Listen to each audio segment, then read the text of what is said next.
Hello, partiers. This is Casey here with Amanda Griffiths. Amanda is an executive member of the Wisconsin Libertarian Party, a PhD student of political science and international relations at UW-Madison, and someone who has engaged deeply with liberty and worker-focused movements in both writing and song. You run the house, we're kicking you out. Amanda, thank you so much for joining me today. How are you doing? I'm wonderful. Thanks so much for having me on. As far as electing an AI for president in the year 2028, what is your reaction to that kind of proposition? First of all, it would depend on the other candidates. I mean, if that's the best that we're going to get, right, then perhaps. I am wary of anything that makes decisions according to a formula rather than according to individuals. And Sure. I know that we have a lot of lawmakers who do that already. AI, of course, really can only do that in a way. So I would be wary. I would be very wary. But again, I mean, if I'm voting between two other authoritarians, I'm not sure.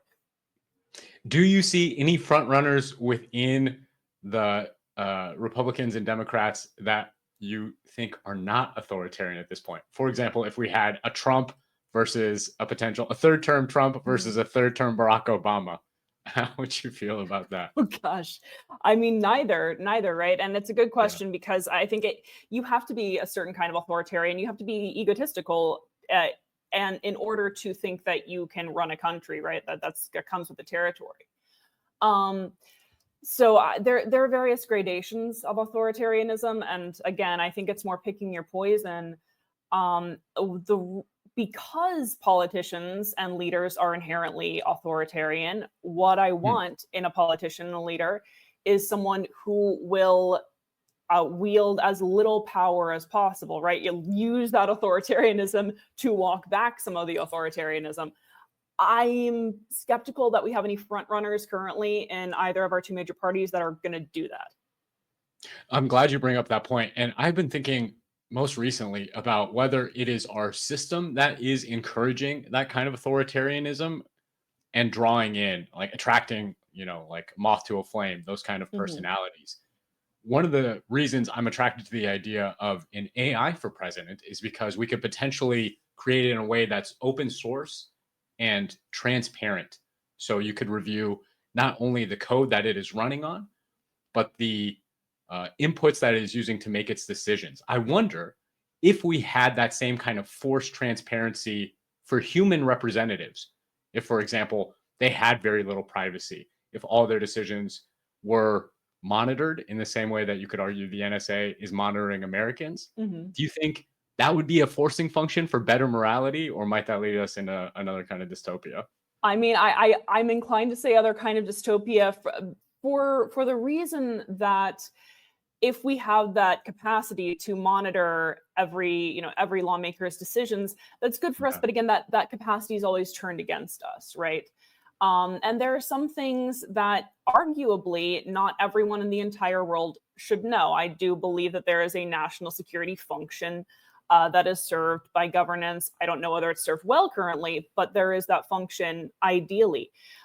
When you talk about the, having an open source code so that people can go and review how the decisions are being made, I think that's good. At the end of the day, however, you're still having it programmed. There's still somebody, right, that's programming it, and that somebody or group of somebodies is going to have their own ideological biases. I don't think you can truly escape that.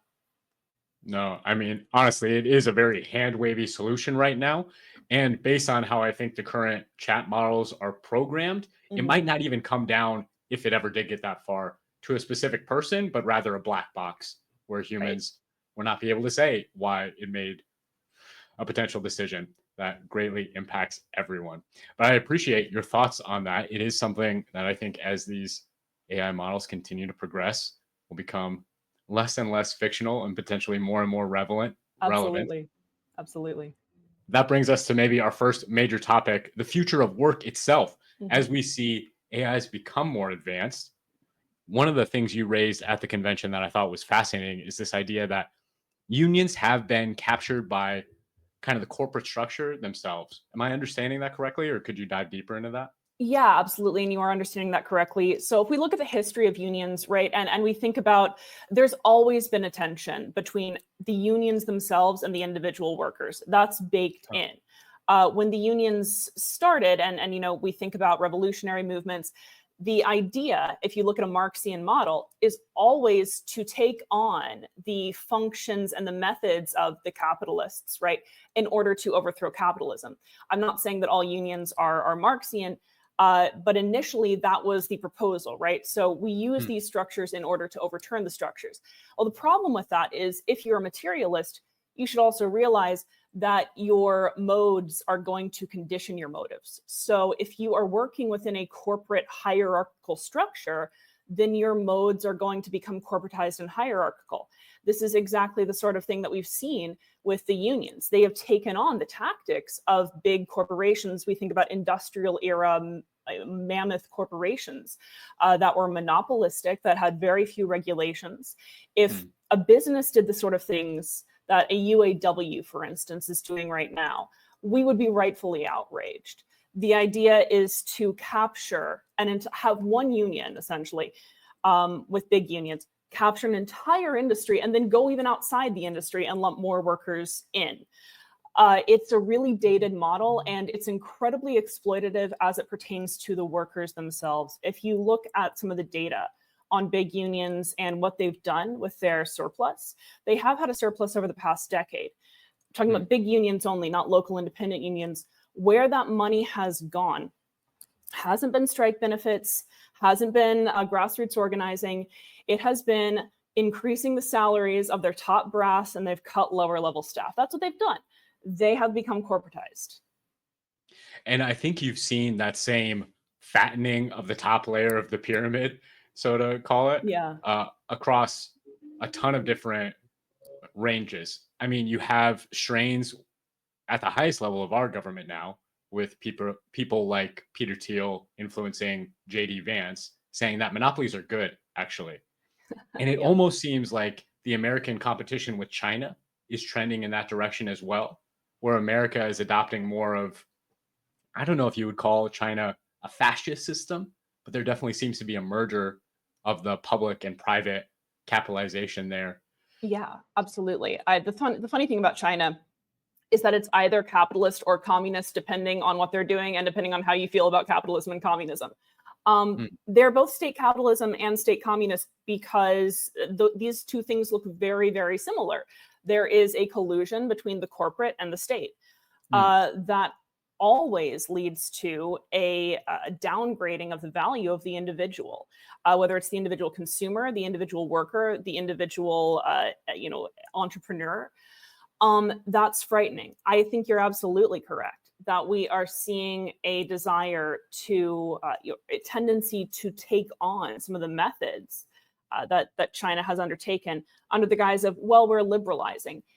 What China has done has not been liberalization. China has reaped the benefits of market liberalization really while skirting some of the requirements under auspices of being a developing country. Since we're a hyper-developed country, we can also do similar things and not get in trouble. Interesting. Do you think then there is a non-dystopian? I just think back from what I'm familiar with in terms of history where these cycles have Mhm. played out before, the way the pressure would be relieved would be a bunch of people leaving the country they were a part of and moving to the new world, for example, Right. or a very disastrous series of wars that would kind of take down the temperature. Are we in for, I mean, we don't really have a new world that we can escape to, at least Not not yet. yet. Yeah. Are we in then for a series of wars, or do you see another way to relieve this growing global pressure? It's We're very scary definitely, times. yeah, it is for sure. It's exciting, but it's frightening. Yeah. I would say that we're definitely heading toward some greater chaos, right? And that doesn't have to be a terrible thing. It doesn't have to lead to something terrible. Hmm. But what I would say is that yes, you're correct. People always seek something, some kind of outpost, right? When this kind of thing happens, whether it's war, whether it's a new country. I think the idea of digital space is really interesting because we have that before, whereas we haven't had that during prior industrial fluctuations. Yeah. Another thing that we've seen, and maybe we'll touch on this, maybe we won't, but another thing that we've seen is the rise of the gig economy. I think this is a great method of at least escaping from both corporate and union capture, right? So with the gig economy, as industrialization or as technology becomes more advanced, it also becomes more decentralized. I think I was saying something like this at the convention, like with my phone right now. I can script, record, star in, produce a movie, me, myself, just me with this one phone. Now that's an amazing opportunity for the creator economy, for the gig economy. I think the next step is making sure that these phones aren't made with slave labor. And that is both the potential and the peril of automation, right? Because the more that we automate things like this, the more we need to have skilled jobs for the people who used to be doing this under a great deal of duress, to actually enrich their lives. But yeah, I don't know. It's an interesting question that you ask. I don't think it's entirely bleak, but I think that it's going to demand a lot of ingenuity from everyone, not just a top layer.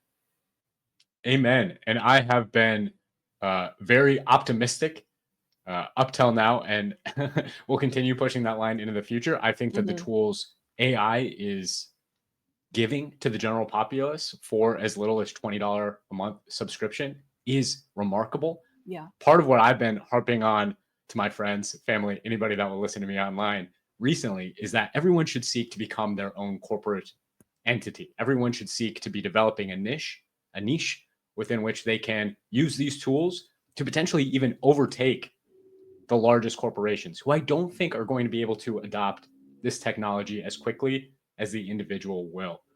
Exactly. That leads me to the question of, can government and these corporate entities keep up with the advancements of technology? I think about something like weed legalization, where in Wisconsin here, weed is still illegal. Whatever the reason is behind that, you see all these workarounds where the government cannot keep up with Delta 8, for example. They can't keep up with, what is it, THCA now I see is available in stores. Might we see a trend like that with these technologies where, try as the government might, it won't be able to legislate things like, I don't know, innovations in digital cryptocurrency, innovations in personal robotics? What do you think about that line of thinking? Is that a valid way to disrupt this fascistic or whatever else you want to call it tendency? Absolutely, because the more that you centralize, the slower things become. It makes sense if you think about it. If I have multiple disparate nodes, then we can have processes going on at disparate nodes. Yeah. If I have a holacratic system, then people are making individual decisions and market dynamics are allowing them to innovate in a spontaneous yet guided, constructive way. If you have a centralized bureaucratic system, what ends up happening is that information is very, very slow, first of all, even to transact, even to get there. And then we have to go through all these processes to make the decision about, okay, what do we do with this information? By the time we figure out what to do with that information, the market's gone on and figured out a solution to the problem that we're about to solve by trying to regulate the first solution. It's always the history of governments and people has been the history of trying to rein in and quantify, or at least render legible these really creative and eclectic innovations that humans are producing. Yeah. I want to dive into what you think about virtualization and that digital space you were thinking of. Let's just go there right now. Sure. I mean, is that another kind of dystopia? I think many people are afraid of what happens if we get glued into a holodeck experience. Are you scared of that kind of thing, or do you see it as potential? Oh yeah. I mean, I'm I'm a techno maximalist in the streets and a Luddite in the sheets. I'm really like, I talk a good game about how all of these innovations are so wonderful, and then I myself am very, very. I think you need to be a conscientious consumer of them. I think they're only going to work for us if we think about the way that we're having them work. We can't just use them mindlessly. So yeah, I am very worried about, you know, Zoom is great. It's wonderful that we're able to have this conversation on StreamYard, and not, you know, spend a bunch of money and, you know, you know, contribute to pollution or whatever by having this in person. At the same time, there's a human dimension that's somewhat fractured whenever you're talking to a screen. And I'm sure there's some kind of physical, you know, scientific physical explanation for that. But I worry about losing that. I do worry about, you know, humans thinking that every human experience or idea can be rendered into bits and bytes. I think that we can make it look as though it is, but we are losing something that is more abstract about the human condition and the human experience. So yeah, absolutely, that's a risk. How far would you be willing to go? I mean, is there a point? I agree with what you're saying entirely about there being something about in-person experiences. And that's true at the materialist level, even with something like, you know, you're picking up on body language that we can't see, we can't communicate through a camera. You're picking up on things that are even crazier that we don't really even know how to quantify, like smells, having a shared environment, things like that. It seems like we might be able to get past even those barriers with something like a brain computer interface, which, you know, if AI is accelerating, medical breakthroughs in those kind of technologies are accelerating as well. I think that's part of what people don't understand about the progress of these technologies is they're all building on top of one another. Yeah.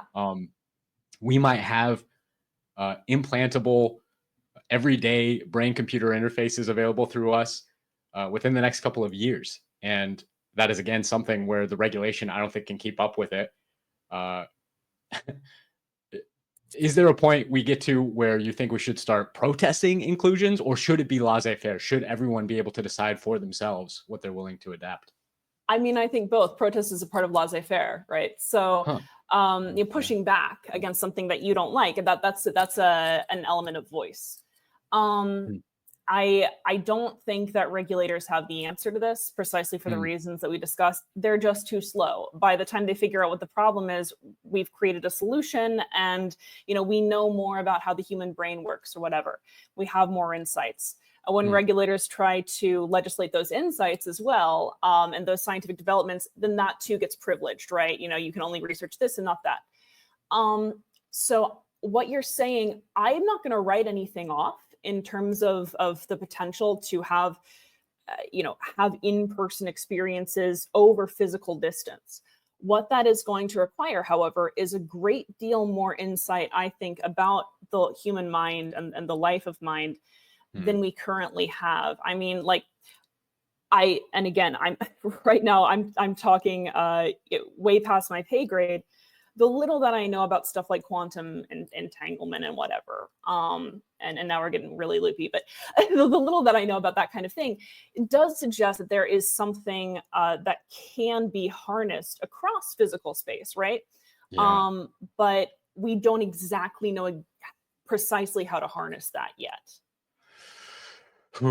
That gets, into a very weird part of my thought process. Is it almost, I view the development of these technologies as trending towards personalized simulations. That was the other thing you said that was fascinating that I want to touch on, is like, where does I think of it as the American dream, where does the idea that we're trying to sell people on to provoke them into political engagement? You know, it used to be everybody has a house, 2 cars, you know, 2.5 kids, whatever. That seems to have petered out and is, if not already, dead. Right. I've been trying to think of what can pull up that same level of hope in the next generation. Yeah. And I do wonder if it could be something along the lines of AI benefit to people to the degree of everyone having their own world, which to me gets to AI becoming like a window into the multiverse. Yeah. Where if you're talking about quantum realities, I'm sorry, this is going so far off script, That's but fine. it's It's just fine. it's fascinating because it almost seems like AI is atomizing us in a way where, like we talked about, it might not only make you your own corporation, it might not only reduce you to your own moral standing. What do you think is right or wrong? It could give you access to anything you can imagine, Mhm. but it might also make you kind of a little lord or Yeah. queen of your own universe. Yeah. I Um, mean, I just don't know where to go from there. It seems like a hell and a heaven all at it, once. I think you nailed it. I consider myself an individualist. What that means is that I'm an individualist for everyone, right? And I care about everyone's, individuation and development as an individual. And I think that is Mm, that is a collective process, right? mm, That you develop yourself uh, in conference with other people and in interacting with other people. Irving Goffman has written a ton about this, and he's great. If anyone wants to check him out, it hasn't. But Irving Goffman? I'm sorry, I'm not familiar. Irving Goffman, yeah, Yeah, Erving Goffman, got it. has written about the construction of self in society. Um, and again, I remain an individualist. The reason that atomism is difficult for me is precisely because I think that that individual is constructed and best innovated, right, in society, that we're constantly interfacing with others, and as we do that, there's something that's being exchanged, there's something that's being iterated about ourselves, and so to Mm, the other.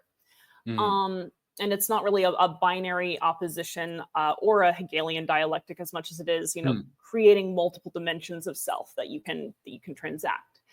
I mm. don't know if we get to. I'm sure that at some point the technology that you described would be possible, and perhaps it is now. Hmm. Whether that is going to, I mean, I think that would fundamentally alter the human condition that we have, because what that would mean is you would really be iterating yourself and re-individuating yourself only in conversation with uh, simulated experiences, and they're simulated based on I don't know, formulas or what you yourself already know. I don't know if that would lead to some kind of flattening over time, but I mean, right now we're talking about this could go in 1,000 different directions, right? Yeah. Yeah, it's very much a roller coaster ride. This makes me want to jump to this aspect of cryptocurrencies and the memification of people, Hmm. uh, which is the idea that, Trump has put out his own Trump coin. Yeah. And one of the things I'm not sure about capitalism is how markets will continue to operate as AI increasingly pushes the price of commodities, services Hmm. closer to zero. Hmm. I almost wonder, you were talking there about, I forget the exact way you phrased it. It was so perfect, though. It was like the digitization of people, in that they wouldn't be exploring that Hegelian dialectic that you were talking about, but Yeah. more different facets of themselves, Yes. like simulated versions of themselves. Hmm. And I wonder if it might almost be, along the lines of Trump stumbling into something seemingly on accident, if we Hmm. might have people as currencies in the future, that people represent different viewpoints, different. Yeah. I don't know. Does any of that strike anything with you? Absolutely. And yeah, a couple things there. So Yeah. again, my concept of individuation is weird, right? Because it's not Hegelian. What it is that, you're interacting with people, um and instead of sort of creating this linear kind of progressive idea of, okay, individuation, instead it's dimensional, right? It's multidimensional. My Hmm. fear is losing that multidimensionality in something like a multiverse, weirdly, but it could also be overcome through the Hmm. same technologies. When we're talking about cryptocurrencies, this is one of the really fascinating things about cryptocurrencies, is Yeah. that you are able to quantify different types of value that you Hmm. previously would not have been able to quantify. That's another wonderful thing about currency competition, is that you don't have to have one currency that prevails over all the others, right? Hmm. In the crypto space, you are using different tokens for different things. Um, you know, uh, one type of token wouldn't work in another context. I think that's good. I think that means that what we have now is we have created an industry and a sector where competition is not destructive. You actually advance by helping your competitors. I think that's awesome. You asked about the memification of people. You know, we're already kind of marketing ourselves in various ways. And I think that's good, right? Like, I would rather work for, I mean, I might not rather work for a corporation, but I would rather work for a cause and be paid to serve a cause through unique facets of myself than I would, you know, be paid to screw in a widget. So already we're marketing our personalities and choosing how we do so. But yeah, I don't know about memification of people, and this is where we got into another discussion, I think, a couple weeks back. You were asking about intellectual property, and I said something about how, because you raised a concern about actors and actresses being able to be copied, right? So that you can make a movie with Scarlett Johansson, and Scarlett Johansson isn't even involved or paid. And one suggestion that I had offered is basically, yeah, no, you have a sense that your personality is in a way your intellectual property. That's a whole legal minefield, but I think that that's on topic and kind of answers one of the issues with memifying people, for lack of a better phrase.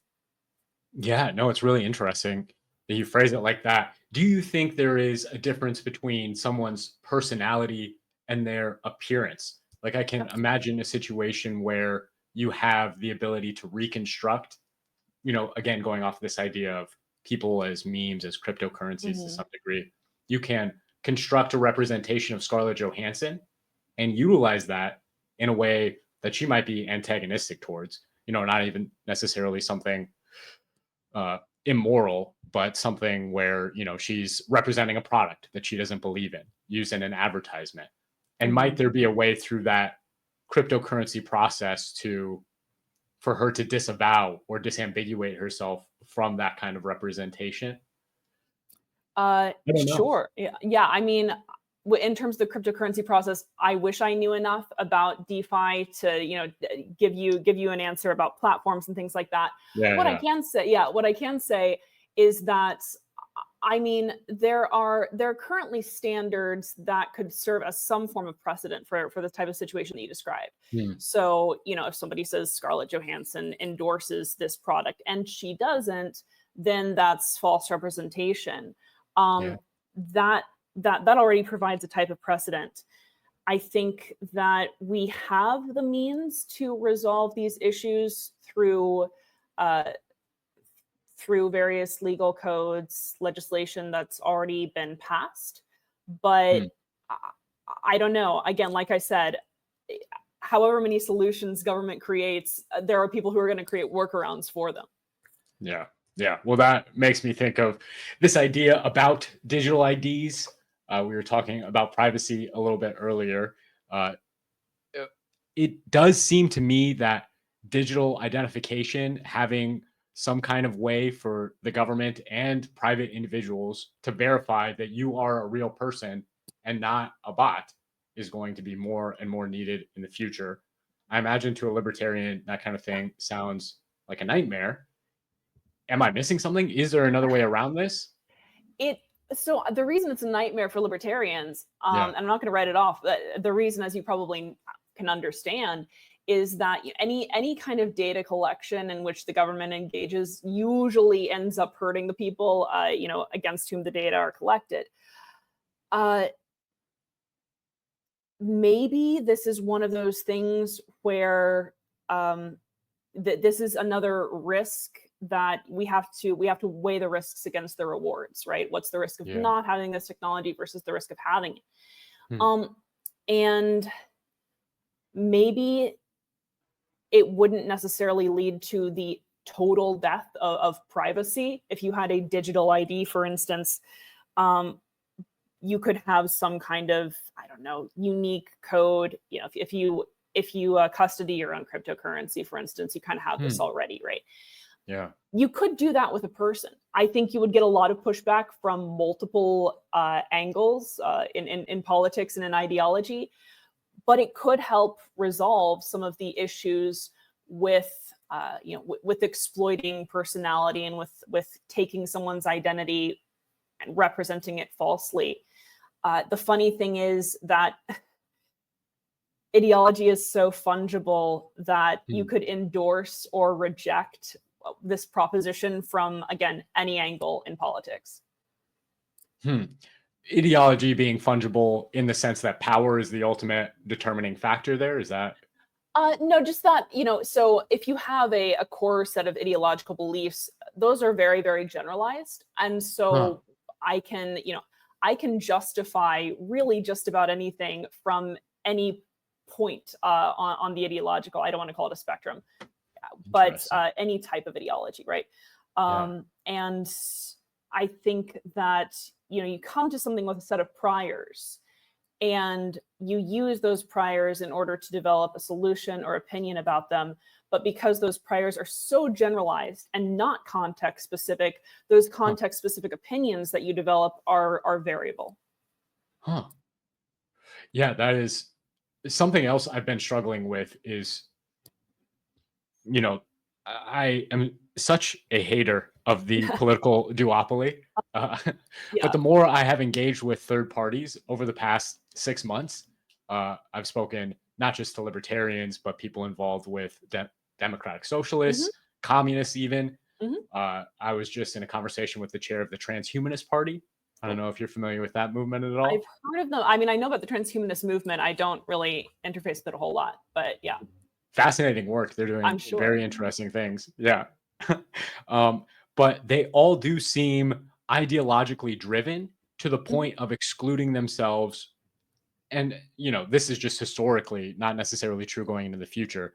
But there does seem to be, of the general membership of all these groups, a commitment to ideological values that is so strong that it almost prevents them from congealing into a majority force. And not just a majority on like the national level, but potentially a majority within their own party. I mean, I think the work that you're doing with, I'm sorry, LP the Alliance. LP, No, it's LP fine. Alliance. Yeah. Yeah, the LP Alliance kind of speaks to this. How are you trying to address that from within that movement? Right. Am I identifying the problem right there, or is there something else at work? You are, and you're identifying an interesting tension, because as much as it's important to think for yourself, especially as a libertarian, especially as an individualist, that's a big deal. As much as it's important to think for yourself, in order to have a viable movement, there has to be some continuity of ideology, right? And I think the way that this can get, the way that we work with this for the time being is that with any cause, you have a very specific set of measurable, quantifiable, or qualifiable demands, right? We're fighting for this, this, and this. That's your vision. And so that means that any coalition that you form is going to be issue specific. You have, I think, an opportunity to invite people from multiple areas ideologically into that cause so that you're all fighting for a very specific set of things. I think any time that you insist on lockstep in terms of ideology, that's when you get stuck. And that's, again, because then you're prohibiting any type of innovation and any type of context-specific innovation. And politics is all about the shifting contextual ground, right? Like everything is changing, so you can't really be in total issue lockstep or total policy lockstep. But with a core set of principles, like I'm an individualist, although I would work with a collectivist on certain things if we were working toward a particular cause at a particular time, right? I think things can be general enough in terms of those core principles and then lead to very context-bound issue-specific demands so that you can do coalition work. There's always going to be tension ideologically. I don't think that's necessarily a bad thing. I think it becomes toxic when you insist on lockstep. Are there movements within the Libertarian Party that you think are particularly exemplar of that kind of thinking? Is there a particular issue within the next 2 to 4 years Hmm. that you think are driving towards that? When you say that, are you referring to lockstep? Or are you referring to like kind of coalition work? The more coalition building, something that would allow the party to gain that kind of Yeah, national. I mean, is the vision eventually a libertarian president? I don't know how that even flies in terms of the general libertarian sure. membership. Yeah. You would, I mean, it depends on the libertarian, right? There are some people who are hardcore anarchists and are like, no. And we have different types of anarchists too, right? Like we have anarcho-socialists, we have anarcho-capitalists. So Yeah. some of them be like, absolutely not, no presidents, absolutely. And others are more minarchist, are more pragmatists and say, well, yeah, no, we would like libertarian lawmakers. Even then, there's a lot of variability. Yeah. In terms of issues, I think places where we can work as libertarians, and the duopoly gives these issues to us so freely, and how well they botch them. I mean, Mm. uh, mass deportations is going to be a big one. I think just due process, right? Yeah. And just extending that liberty movement to everyone, not just the people that we like. I think, yeah, previously I had said school choices is such a big deal, because this is something that people from multiple walks of life can get behind. I know that in terms of the establishment, the Democratic establishment is, is kind of in the employ of big teachers unions, and so can't really support school choice. I think Hmm. that the Republican establishment has its own issues in terms of being very, very conservative in what it thinks should and shouldn't be taught. I think school choice is a big one for libertarians. We can really, really capitalize on it. I think that we've talked about the gig economy. One thing that I'm really big on, and you get some libertarians who are gung-ho about this and some that are kind of wary for understandable reasons.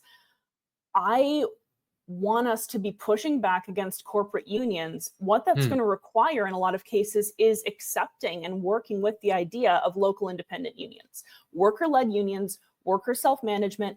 I think if it's voluntary, that's fantastic. But other libertarians are more hardcore anarcho-capitalist and would not even accept that. I think it's one of those things that we have to do. We have to ally with with DSA and things like that in order to show them, hey, unions have become corporatized. It's an exploitative model. These are just other types of businesses, and it's wrong. And we have to give workers the power back. I talk with people on DSA a lot. I'm on a university campus, so a lot of my students are DSA types. They're sympathetic Yeah. to this. Yeah. You have to use the language, though. So that, and then also, this ties in. Provisions for self-employment and the gig economy are going to be really big. What I want to do is, I think that libertarians have an opportunity as Hmm. people who support individual enterprise and individual choice to just go to the people whom it involves and say, here's what we believe in.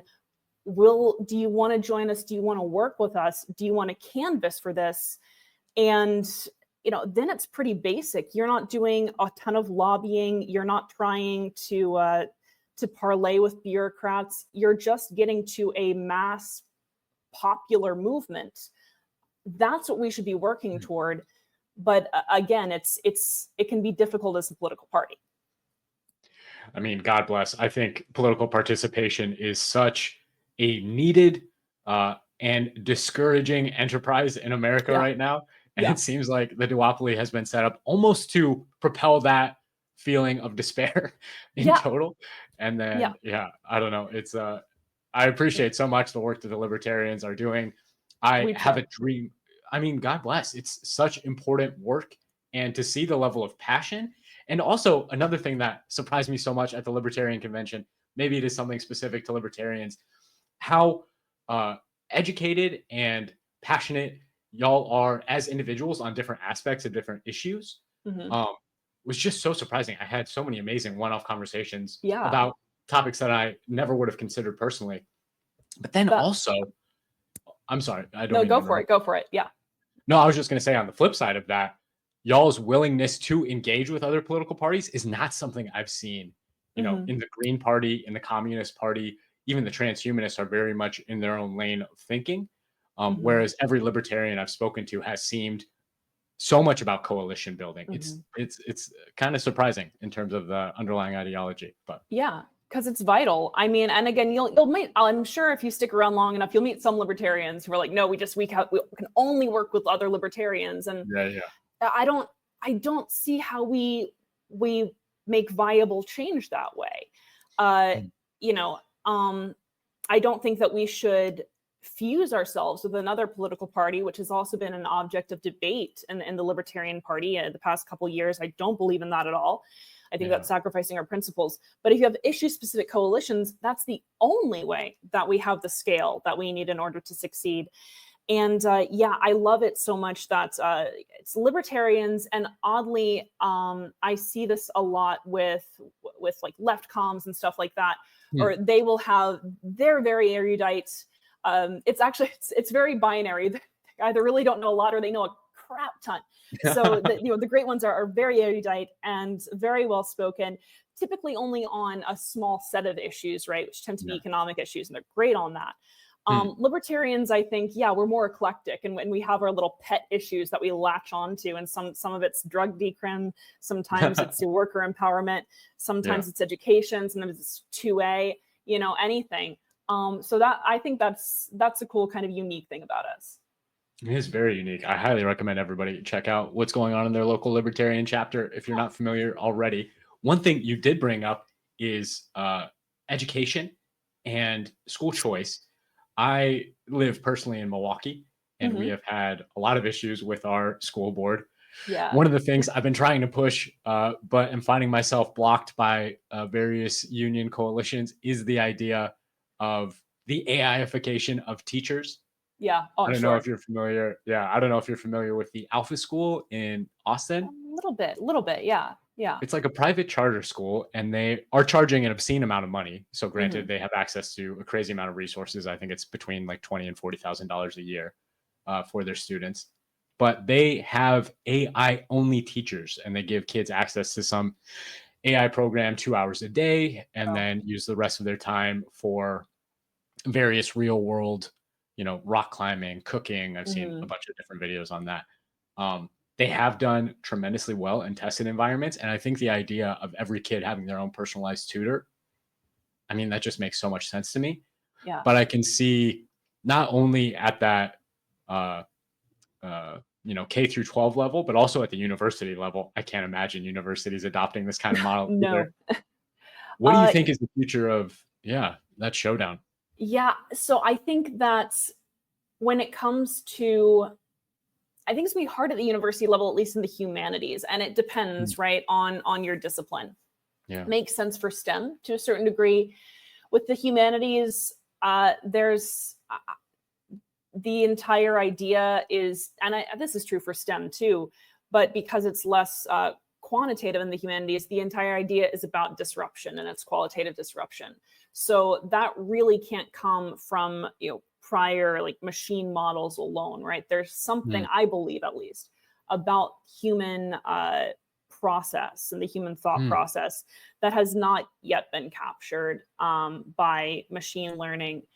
But when it comes to like K-12, absolutely those tutoring resources. This is a great way. You said that the Alpha School was very expensive, but this is a great way to democratize education, right? Because if you have an AI tutor, well, then that cuts down on a lot of, time, money that you would have to spend with a real in-person tutor.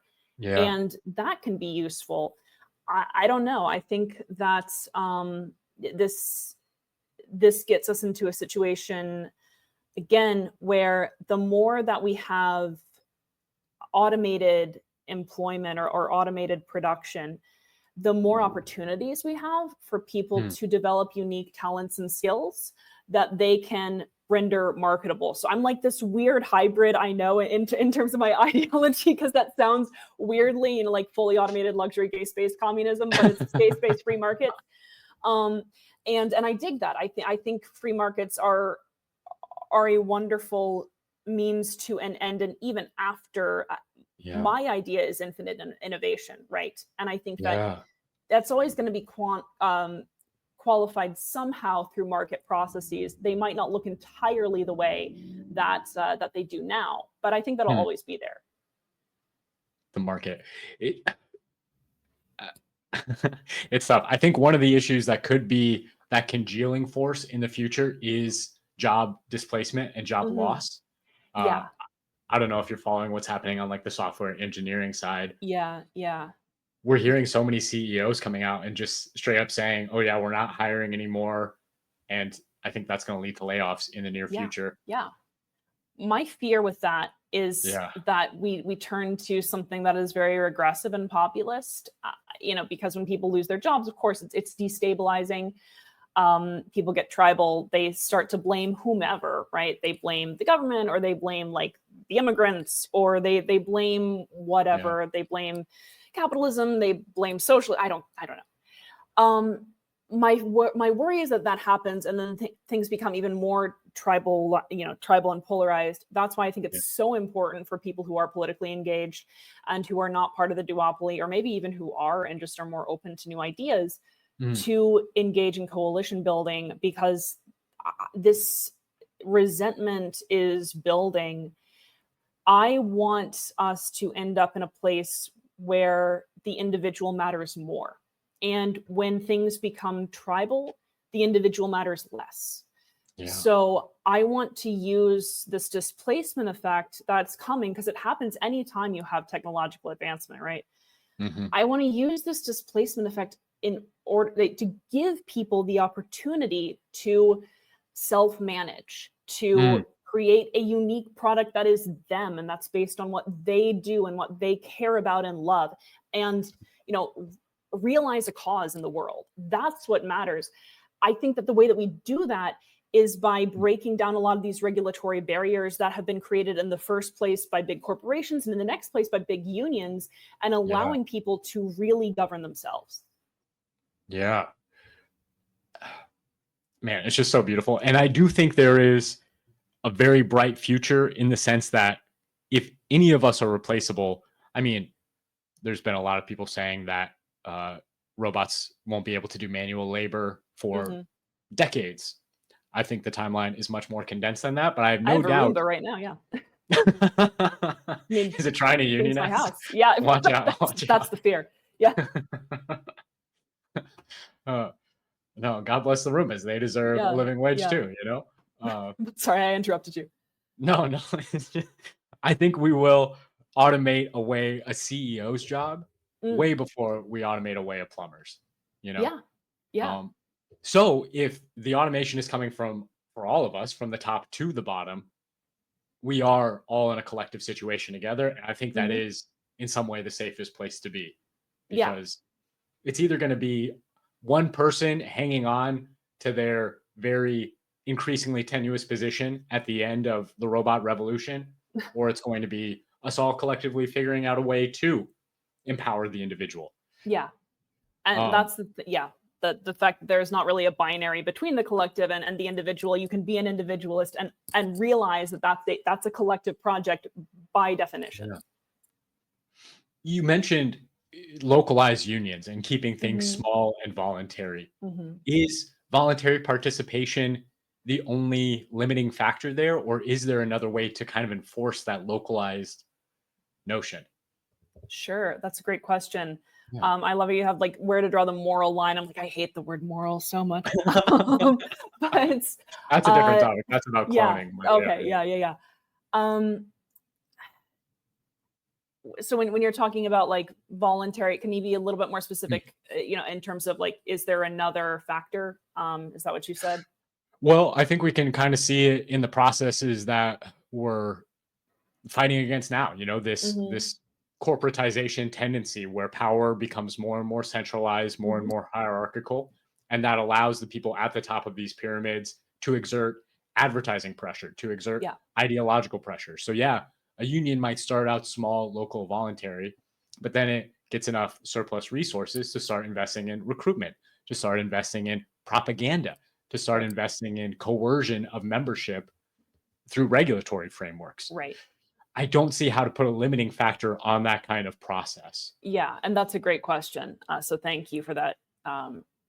I I think one thing that needs to be imperative is that you separate the state and the market. You have to, because otherwise you're absolutely right that you get this, you just re-corporatize the union. Eventually you get to them trying to buy political influence. Yeah. You need to separate that, whether it's on the union side or whether it's on the corporate side.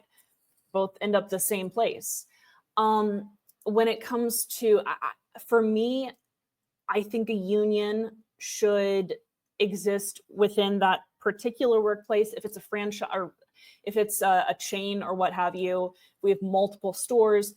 You can have, you can have a store-wide or company-wide, that's the word, union. I don't think we should we should treat them the same as corporations insofar as we shouldn't allow them to grow monopolistically. You don't go and buy out other workers in other organizations, which is precisely what, and I have to do this, so I have to let people know about this. This is a slightly different topic. Well, it's on the same topic. It's just a different case. Yeah. I transferred from the University of California, Los Angeles, and I transferred during the UC student or graduate student strike. UCLA, I think it's all UC students, but the UCLA graduate students at least were represented, which means they were required to forfeit their speech rights to United Auto. Well, I mean, that's what representation is. It's the union speaks for you. So you forfeit your speech rights to United Auto Workers. United Auto Workers is the union representative for UCLA. University of California is a public system. You have a private sector union dictating the speech of public sector employees. Replace union with corporation, you got a big problem. And so we need to be, and again, this is a money-making enterprise. The union is as well. We know how UAW spends their money, and it's not on the workers. So there needs to be a set of standards where we're treating these big corporate behemoth unions the same way that we treat giant corporations. You form a union, it's got to be worker-led. It's got to be within that organization, within that store, whatever. It has to be about the worker. And I'm sorry, actually, I'm not familiar with the UC graduate strike you were saying. What was the elements of that? What was going on? Yeah. So that was, I mean, again, so the way that a union stays powerful is that they sell a product, which in a way is speech, it's representation, but they have to also sell a narrative, right? I had a lot of issues with the University of California administration, especially with regards to the way that they were treating the undergraduates. So, I mean, their COVID restrictions were ridiculous. You had students, undergraduates in particular. I had students who were working multiple jobs, who had families much younger than I am and was. Jeez. And I was teaching them. And these students are giving their all, can't even access library resources, don't have a stable internet connection. Some of them don't have a stable place to live. It's the University of California. So the issue, however, because University of California undergraduates aren't paying UAW dues, it's the graduate students that are doing that. And so UAW was saying, okay, well, really they're exploiting you. Look, the University of California graduate students were not getting paid enough, are not getting paid enough. That's not in dispute. But the story that UAW sold to them was just so absurd in the terms of the amount of wage increase that they could get them.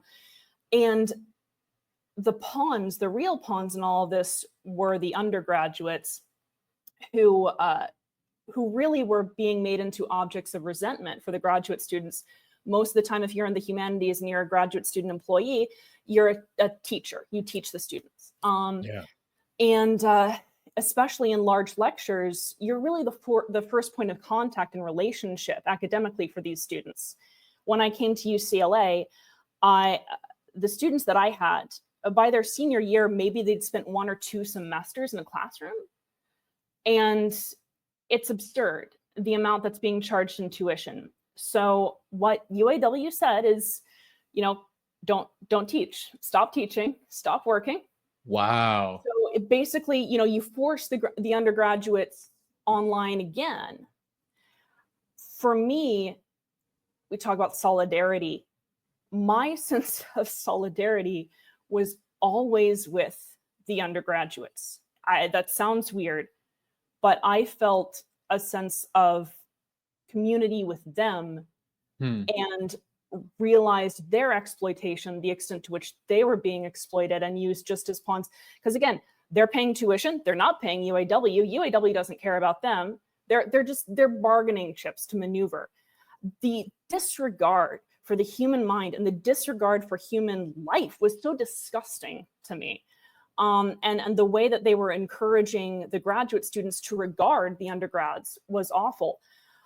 I continued to teach, not because I had any sense of loyalty or fidelity to the University of California administration, but because I cared about the students and I wanted to teach them.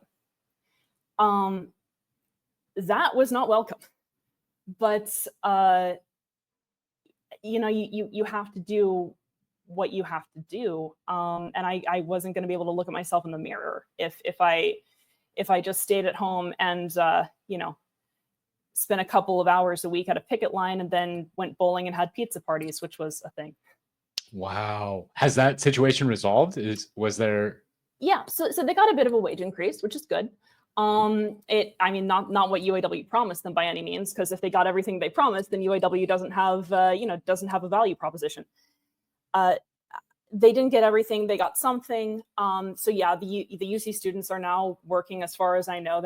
I'm sure they're being encouraged to go on some other strike, because that was the consistent factor. Like all throughout my time at UCLA was, we're going to strike all the time. And so I'm sure there's something brewing, but right now, as far as I know, yeah, the UCLA students are teaching undergraduates and maybe still complaining about it. Wow. At the cost of those students who were there at the time. Yeah. That does seem like a constant theme with these corporations, is that they're willing to sacrifice their lower level members in order to push forward, I guess you would call it ideological positions, or maybe it is more materialist than that. I don't know. Either or. Yeah. I mean, where do you draw the line? So yeah. Well, apparently the Supreme Court has drawn the line at the corporations themselves, who have been given speech rights, who have been given rights above and beyond even your average citizen in terms of the amount they can contribute to political campaigns. Yeah. I know we were talking about regulation. Do you think that's something that will ever be walked back? Are corporations people in a real sense? Should they be considered people legally? Not in a real sense. And no, I mean, that's collectivism. That's just collectivism. And is it ever going to be walked back? I don't know, because corporations certainly benefit from being treated as people. To me, it is once again an outsourcing of the individual into the group, and giving, this artificial group, contrived status legally. And again, we've got hierarchy here, right? Because corporations are allowed to do certain things that individuals are not. To me, that is just wrong. And so, yeah, I don't support the notion of corporate personhood. I think the people in corporations are people. Corporations themselves are not people. What do you do then with the liability of the corporation? Because that seems to be their main sticking point is, these corporations are having to take public action by definition. So there has to be some kind of liability, and that liability cannot be placed solely on any one individual. Right. And that's where it seems like the corporate personhood, and I think it is particularly relevant, because how long until we are going to see that same question come up regarding artificial intelligences? Right. I think,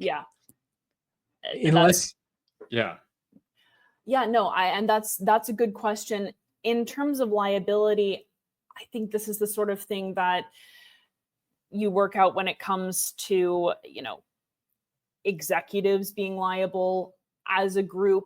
If you have an issue specific situation, then we can talk about, who's liable in this instance.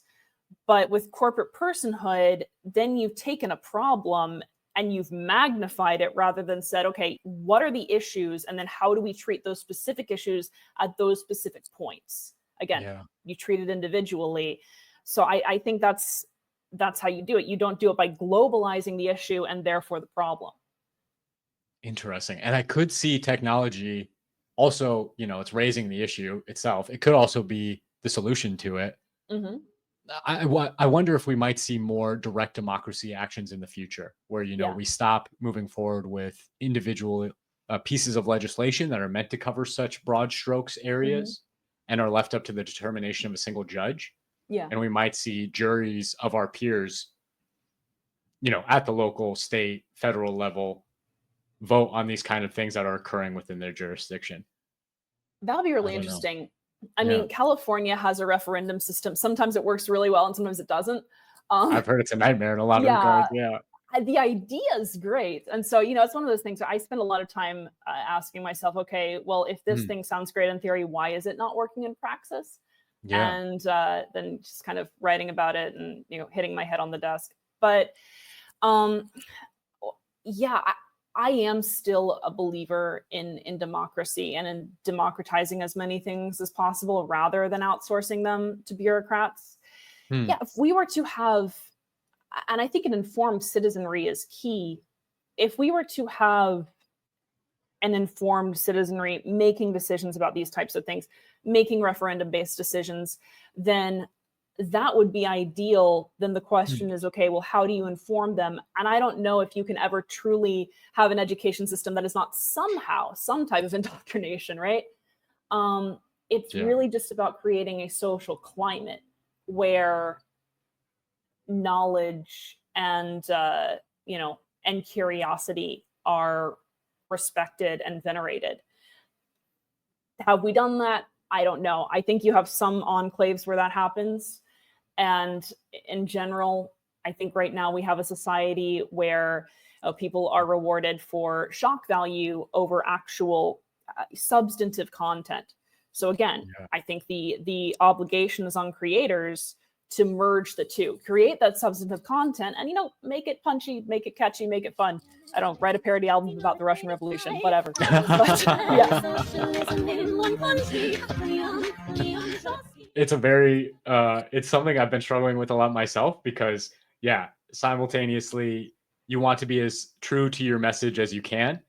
And sometimes the only way to get attention to that message, it's a little bit like the AI problem itself. People say that AI will go rogue because once you give it a goal, if it's shut off, that's the number one way for it not to accomplish its goal. It can't have any efficacy unless it has agency. So we'll seek to acquire more and more agency.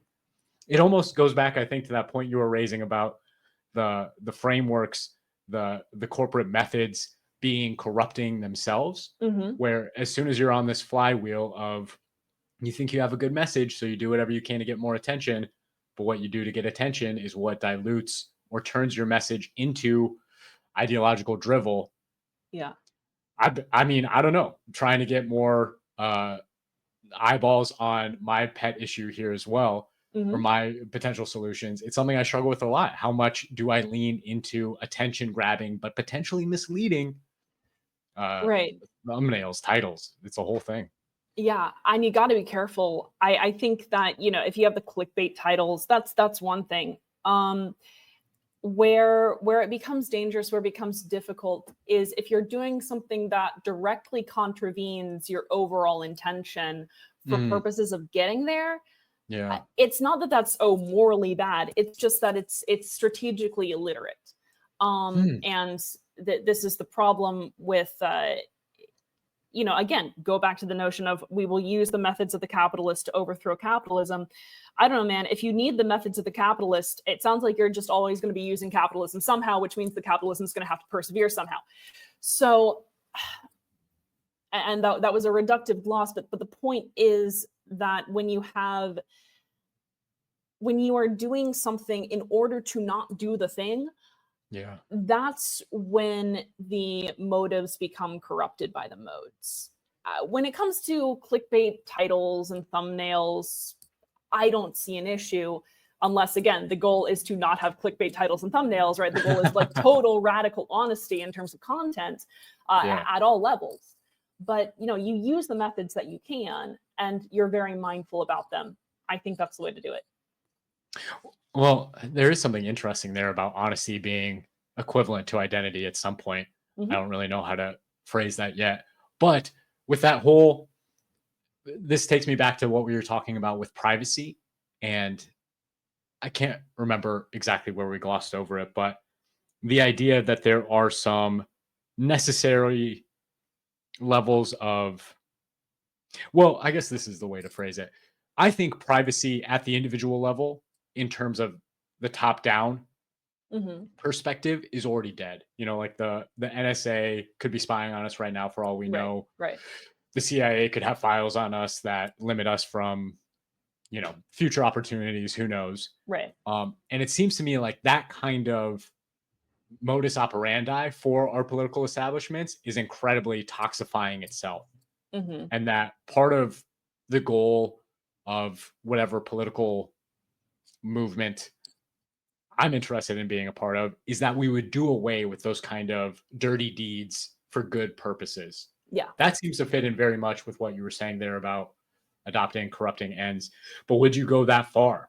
Do you think that abolishing something like our security, our intel apparatus is justifiable, or is that necessary in some way?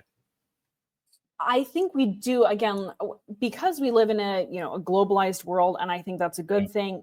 We have globalized security interests, and so that is going to be a function of governance, is to have some kind of security apparatus. Now the question is our security apparatus fulfilling that function, and is it doing unnecessary things basically for perverse ends? And I don't know the answer to that entirely. I think that when you have power, your desire is to maintain that power. So it's to reinforce the status quo, because the status quo is what's giving you power. And maybe you're entirely well-intentioned, right? Like maybe you think, well, I should be in charge, right? And so I need to keep myself in charge, because otherwise things will become chaotic and terrible. Either way, you get in this cycle. And when it comes to an intelligence and security apparatus, those objectives need to be really well defined, and there needs to be as much transparency as possible without compromising, the function of that apparatus. Yeah. It's difficult to know where to draw the line. And this is something with which I struggle, especially, in libertarian discussions. Some people are super radically against any kind of security apparatus. And it's hard. It's hard to know where to draw the line. It is the fear and uncertainty and terror of, a national security incident akin to 9/11 or something happening on your watch, I think, that keeps a lot of these things in check. And I don't know how to get around that. But you had mentioned before that, why is it, or you spent a lot of time bashing your head against the wall of why the praxis of these issues doesn't work. Are there other things besides that fear factor that you think are limiting ideological purity or, practical realities here? Well, like I said, I think when you're in power and want to stay in power, you want to keep things the way that they are. Yeah. And if you want to keep things the way that they are, then suddenly your interest becomes everything that exists right now. And you develop a loyalty to everything that exists right now. If I want to maintain the status quo and I'm in power, then I want to maintain the status quo everywhere. And then you automatically have misaligned incentives, right? Because then I want to maintain the status quo in China. I want to maintain the status quo in Iran. All of this. And interesting. So that's what becomes difficult. And that, you see this all the time when there are conflicts in which the US or whatever country isn't directly involved. If the US is capable, the US is usually going to fund the people who are on top at that given time, unless there's some other way that they can work it to their advantage. But when that happens, like I said, you automatically have your intentions corrupted, because ideologically you really can't be loyal to the United States and China and Iran and Venezuela at the same time. But when you want to stay on top, then that's exactly what you're doing. I hadn't picked up on that when you said it originally, that it's not just the internal status quo that you're trying to continue, it's the external, it's the totality. Yeah. It's everything that's contributing to that, which seems to lead back to the duopoly and the persistence of the Democrats and the Republicans. You know, I think about how Hillary Clinton pushed for Donald Trump to be the 2016 nominee, which was in some ways her own undoing, but also the continuation of the Democrat Party. In that, you know, I think if Donald Trump hadn't won, who knows, there might have been a resurgence and a election of Bernie Sanders in some way. It's just fascinating to think about. It does give me hope to think that this is some kind of naturalistic process where it's not just the Democrats and Republicans that are in that kind of lockstep status quo. It's not just America and China, but it was also at one point our left and right hemispheres. And that we are potentially seeing the development of like some kind of global collective. And I phrase it like that intentionally. Do you see some kind of naturalistic evolution of where we are? Is there something that's happening not just at the societal level, but at the molecular level, at all levels simultaneously? Are we part of some kind of process here? I'm sure we are. And I mean, because there's no reason to believe that we've stopped evolving. It's happening at such a granular rate and a granular level that I can't tell you, and nobody can tell you exactly how evolution is going to end up, because it's so contingent and random, at least the way that to our understanding. And I certainly think that humans are changing. You look at and there are always mutations all the time, but you look at the prevalent mutations today, you have neurological mutations, same ones that cause ASDs, autistic spectrum disorders, also lead to things like synesthesia. I'm a synesthete. Basically what happens is you have like your sensory neurons don't fully prune like the first couple of years of life. So you have dual sensory experiences, right? For me, like, and this sounds crazy, it sounds like an acid trip, but this is if you put me in some kind of fMRI or whatever, you would see the regions of my brain light up that show I taste words, right? So that would sound really crazy. Yeah, I taste words. Words have tastes. I'm sorry, that's incredible. Do they map to the normal taste that you experience with food, or are there new tastes? Is it sort of? Well, some of them are new, and I can't really pinpoint them. That's always the same, right? So it's like, the same word always tastes the same way. Wow, that sounds like a superpower. Holy cow! It's cool. It's a mutation, right? And so the idea is that the utility of synesthesia and similar abnormalities is that it allows for greater memory retention and quicker uptake of information. I don't know if that's always true in my case. There's some things that I just can't get. But what's interesting to me is, okay, well, which of these mutations sort of win out, right? And synesthesia, like I said, it occurs on the same chromosome where the mutations for ASDs occur. So I don't know if that's, and we're seeing an uptick, at least in diagnosis of ASDs. I don't know if that's the sort of thing that we might be evolving toward. Again, greater information uptake, that would be nice. Better memory retention, I would hope so. And that's always good for creativity too, I think. So we'll see. But I don't think that there's any reason to believe that we've stopped evolving. This is a completely different track, and I'm not sure how far down I want to go. The telepathy tapes, have you heard of those? I've heard of them. I've never really looked into them. I don't know. There are a lot of people who have scientific credentials who are coming out and saying that parapsychological experiences, phenomenon are real. To me, this just seems like another step towards the singularity where it's impossible to tell what's real and what's fake. Does the government have UAPs? Do they not? Can we not just find out definitively? It doesn't seem like we'll ever have a definitive answer. Right. But sensations like you described there, where you're able to taste something linguistic, Yeah. that sounds like some type of paranormal psychology phenomenon to me, you know? But I mean, the cool thing is that that's in the brain, right? Like you can actually see Yeah, that happening, right? So you put yeah, someone in an MRI, and the regions responsible for processing X sensation and Y sensation, both of them light up.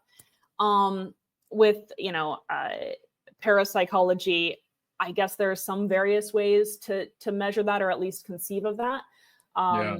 Again, like go back to like quantum entanglement is one thing that I've heard of, but again, Hmm. can you really measure that, or is that a lack of being able to measure things? Um, yeah, certainly we don't have all of the answers for the way that we perceive reality, why we perceive reality the way that we do. Yeah. And I imagine that the way that we perceive reality is going to change, and in so doing, that changes reality. I mean, I believe that there is definitely some truth to the fact that you structure reality in some way, and to an extent, you create your experiences. For better or for worse, yes. Yeah, yeah. I think that's 100% true. It does make me think, you were talking about the the difficulty in bringing true change. What Hmm. is the difficulty that we can't overcome with the praxis of ideologies that should be not paradisical, not utopian, but better than Hmm. we have now? Right. I think from what I understand, you identified, the biological constraints we have where fear is a response. You identified the status quo Hmm. bias where that's being used. I wonder, something I've been thinking of is I've been calling it to myself, the tyranny of the counterfactual, Oh, where you saw this with COVID a lot too, Um, they had like these simulations where they were showing how yeah, COVID spread, and they yeah, would have like a bunch of dummies in a room with masks, and they'd spray like a little Febreze thing and show like, oh, this is how respiratory illness, yeah, it's gonna take out all these people. Imagine yourself yeah. as one of these dummies. That's a very low fidelity simulation of reality. Hmm. And it seems we often get stuck in these loops where we're basing future actions off of very low fidelity simulations of what the past would have looked like had we Yeah, changed something. So yeah. that's where I say the counterfactual is tyrannical, because it's very easy, I think, to then buy it into either fear or other biological responses, or that status quo bias where, if I just do this, I can hold on to power for a little bit longer and then make things better. Whereas if we actually had a long enough view, and I bring it up because I think AI and simulation might give us that ability to actually have real counterfactuals. What would Hmm. things look like from a scientific level where we could run a past simulation to such a high degree, high fidelity degree that we can really tell what would have been different, as almost as if we Yeah. were living it. That's I think that's first of all, I think tyranny of the counterfactual is such a great term, and you should write on it if you haven't already written on it. Like seriously, that's an essay right there. God bless. Um, I can't write. I have no attention span for it. That's my ADD superpower, is well, inability to put my it thoughts can down. be Go trained. here. Yeah. With that, I think it's a great. It's. I'm not going to say it's impossible. My one, I guess my hang up is, Yeah. if you want to go back and you want to run a simulation, the way that you arrange that simulation is going to be constrained by what you already know about the Mm. situation. And Yes. maybe there were factors in that situation that you just weren't aware of. Now, if we want to get really crazy and talk about like parallel universes or whatever, then maybe you could maybe sometime in the very, very distant future, we're actually able to literally access that situation and clone another situation. And Yeah. but Yeah. I think it, at least in the immediate term, it's difficult because, well, we just don't know enough about things that have happened, and uh, Mhm. it's so constrained by the information that we do have in the way that we've processed and interpreted that information. Yeah. No, I think you're 100% right. My hope for the potentially post monetary based economic system of Uh-huh. an AI benevolent future is that humans would become the agents of discovery for Yeah. those missing pieces, where the AIs thrive off of collecting data. Humans Mhm. thrive at generating data. And the more accurate that data is to our preferences, the more we enjoy creating it. That's what I would love. I'm big on innovation. I'm big on Yes. creation, and I Yeah. think that, I mean, that really is what, if there is a human imperative, it is that it is creation begetting infinite creation, and that's my Wow. bias. But Wow. yeah, that's the way I see it.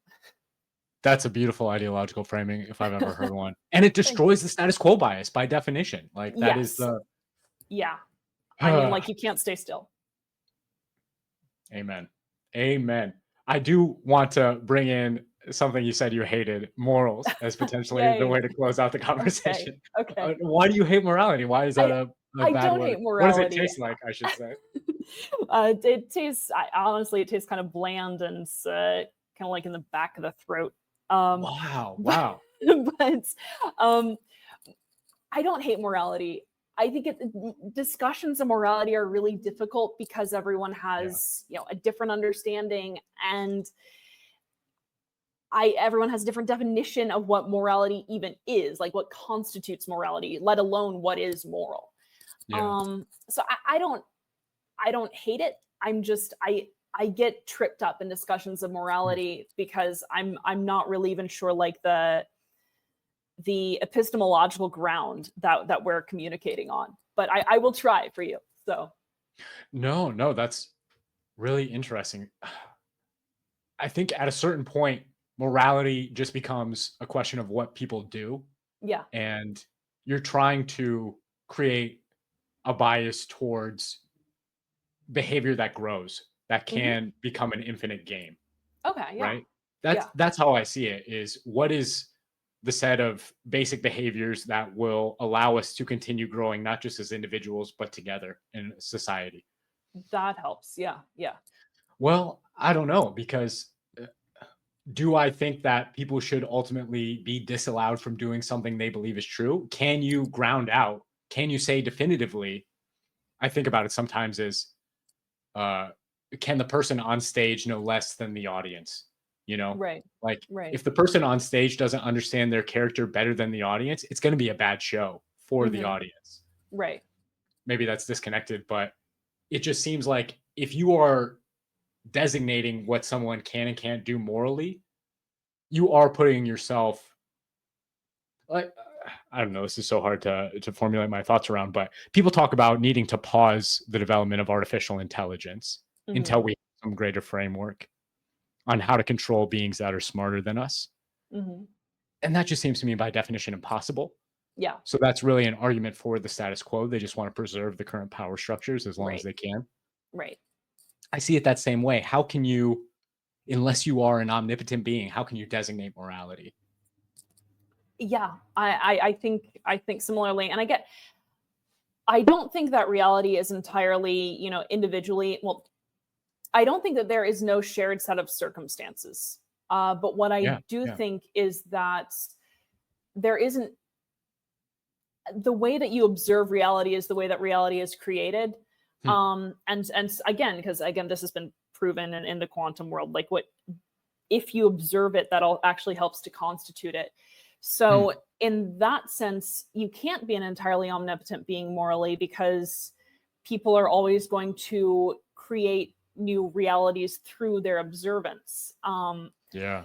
And yeah, it's, any attempt to legislate morality is a type of tyranny that again arrests potentially moral development, right? Yeah. Um, Hmm. yeah, I don't like moral universals, especially when they're legislated by someone who's not the individual. Ah, man, sorry, just to repeat, you said the way we observe reality is how we create reality? Yeah, I mean, I think that there's, and again, like I said, I do believe that there is a shared set of material, physical circumstances that we all experience. I do think there is a, like, capital R reality scientifically, but I also think that part of that reality is constituted by the observer.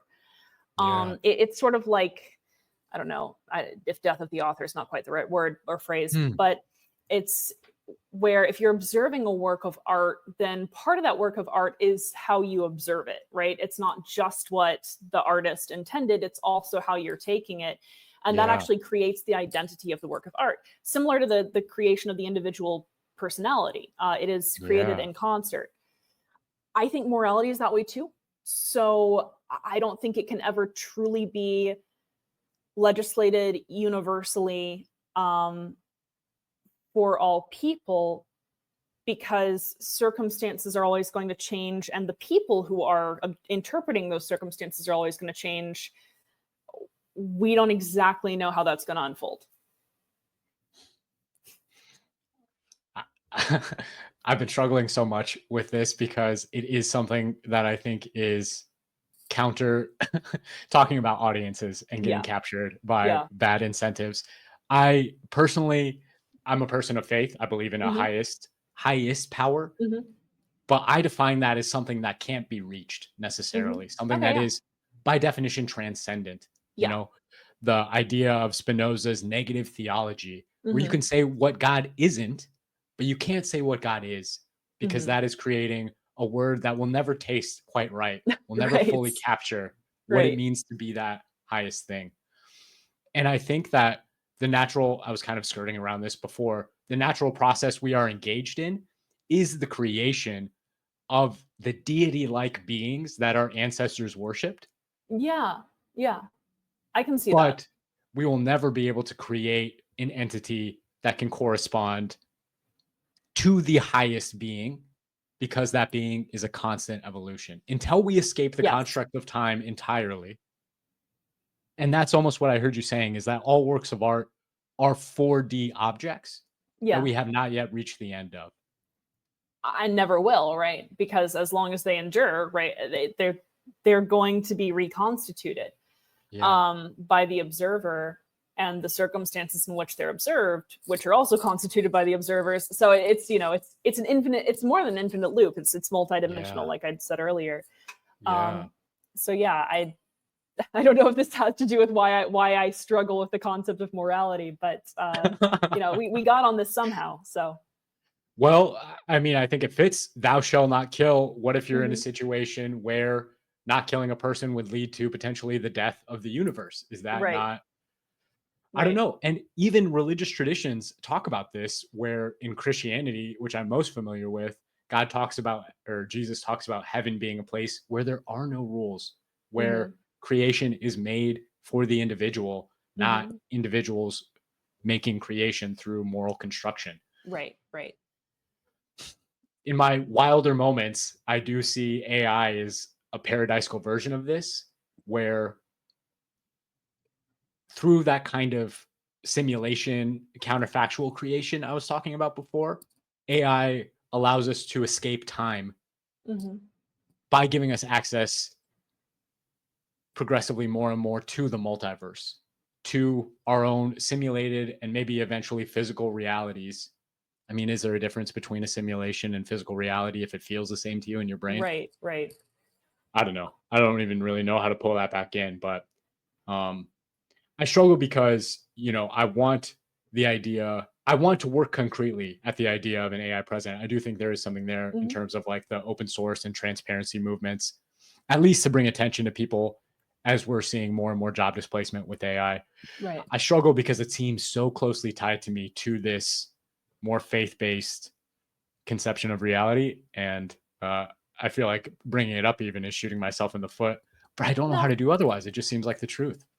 I mean, yeah, I wouldn't disparage a faith-based conception of reality. I mean, everyone has a faith-based conception of reality, right? Just they Hmm. just vary in what they call it. You have faith in something, uh, Interesting. Yeah. but yeah, I agree that AI and technology in general, they always what they do is they change our relationship to time, right? So if you Hmm. have a cotton gin all of a sudden can change the working day. Wow. Yeah. A computer it can change a whole bunch of things. It can change, and because it also changes our relationship to space. Like, so a phone, for instance, can have a conversation with someone. I can have a conversation with you. We are separated by space and therefore time, because it would take me ages to like reach you and have a conversation. Yeah. So that's what technology allows. It allows us to do more with the time that we have, because it in a way creates more time, right? Like, it invents time within time. And I think because it does that, because it allows us to do more, that's also part of that imperative to continually create. That we can do more, so let's do more, and let's further dimensionalize that temporal experience. Time within time. That is such a beautiful phrasing of it. Put Yeah. that on a t-shirt or something. Yeah. Merchandise. Yeah, there we It's go. all about merchandising. There we go. From your, I'm trying to get individual views on, because I'm still formulating it myself. It came up the other day. Would I be comfortable participating in a relationship with an artificial intelligence? I don't know how to say no to that.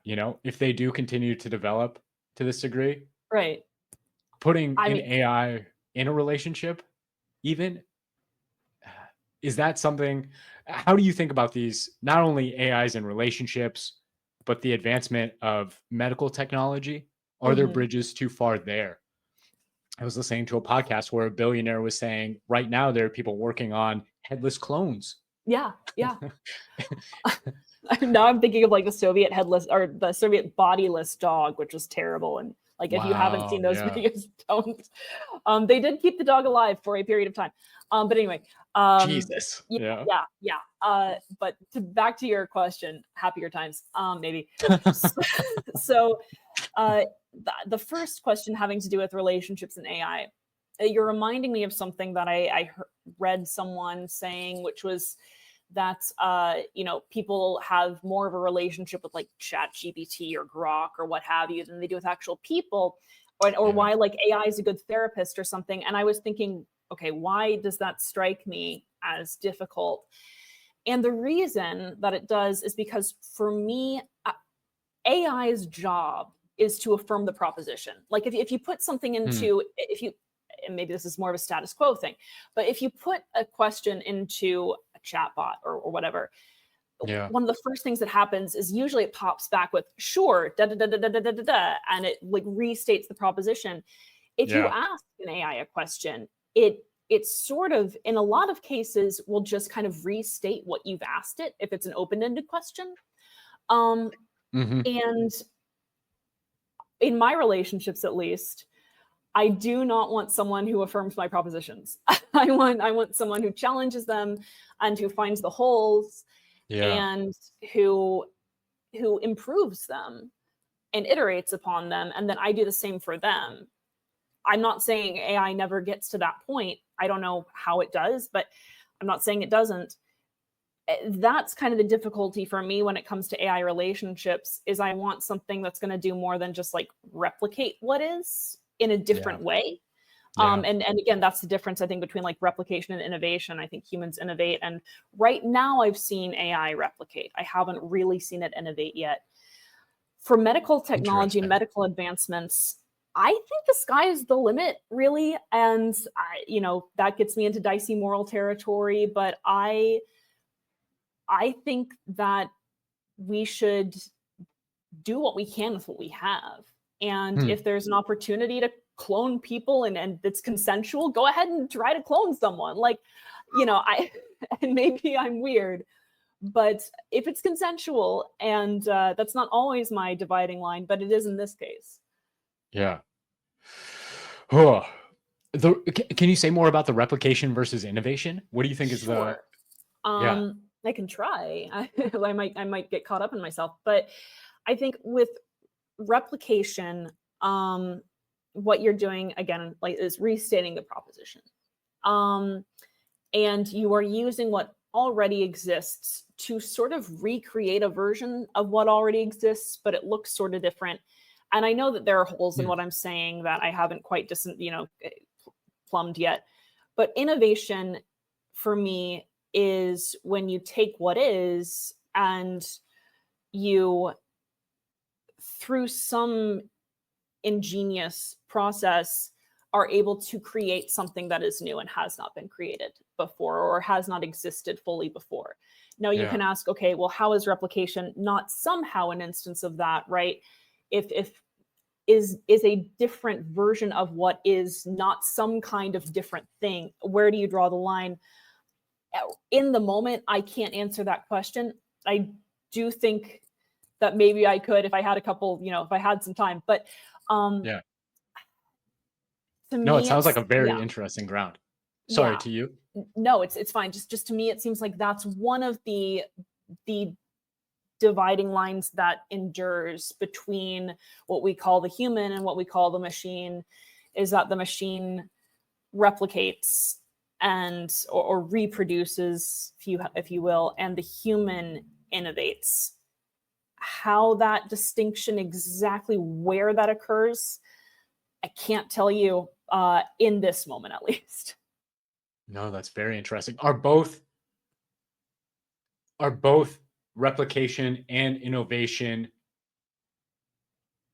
axes of technological development? Like, do you see there being technologies that replicate only, and are there technologies that innovate only, or am I thinking of it Right. wrong and applying it to that? Well, language can certainly innovate, right? Or it can produce innovations. Yeah. But that, again, Do that you think requires human touch. Yeah, sorry. What were you no, saying? is language a technology in that sense I that would you're say using? so. But Yeah, it's, yeah, I mean, it's a non-digital technology, but it's a technology. yeah. Um, Analog. I mean, yeah, digital replication, analog follows along that. right, right. That's really interesting frame. Yeah. If you think of like a clock or whatever, that's a technology that I think just it replicates, right? It just kind of shows you a whatever point in time it is. It's not Yeah, really creating anything new in my yeah, mind. Um, you know, and again, I think a lot of times, like a search engine, that doesn't innovate, that replicates. It takes information, it aggregates it, and it shows you what exists. yeah. Again, according to various algorithms, to be sure, but those are human created algorithms. It's like a measurement. It's Yeah. like would you say replication is akin to measuring something? Or Yes, is that measuring is involved. Measurement is involved. Calculation is involved. Um, summarization, condensing almost? yes. Yeah. Whereas if you want to think of like actual like human reproduction, I consider that like an innovation, right? If a child is born, yeah, that child is it's a version of you can say it's kind of a version of humanity, or it's a version of two parents, but it's Huh. also moved humanity forward. Huh. And it has not existed before. Yeah. I think, again, an AI response to a prompt is not the same level of reproduction as an infant human is. There's something else that's happened. Amen. Amen. I I don't know if I can believe in something as ephemeral as a soul. I think there definitely is something that is special about human production, Mm-hmm. reproduction that hasn't been captured by these AI yet. Right. I struggle personally to think that that won't ever happen, Mm-hmm. but who knows? I mean, time will tell. I think that's the Yeah, beautiful part about it. it is. It is. Yeah. Amen. Well, I have enjoyed this conversation as I knew I would. Amanda, thank you so much for your time. I look forward to reading more of your work. Is there anything in Thank you. particular that you are focusing besides your membership in the executive committee? Congratulations on your Thank you so election much. there. Thank you. Besides those efforts, is there anything else that you're particularly excited about that you want the listeners to pay attention to, or Um, Nothing in stay tuned? particular, although I will once again I will once again plug the album, which is Agit Pop. It is agitpopinternational.substack.com. And it is Agit Pop Inoffensive Marxism, a parody album about the Russian Revolution. I update weekly or bi-weekly, depending. And that's probably what I'm going to be having fun with this summer. Amen. I hope you do. The most recent one with Lenin, I think was fantastic Thank you work in so much. particular. Thank And I you. will be sure to put that in here. Definitely recommend everybody check out Agitprop talking about innovation. I mean, that's it right there. Yeah. But thank you for your time and look forward to speaking with you more. Until then, keep partying. You run your mouth, we're kicking you out.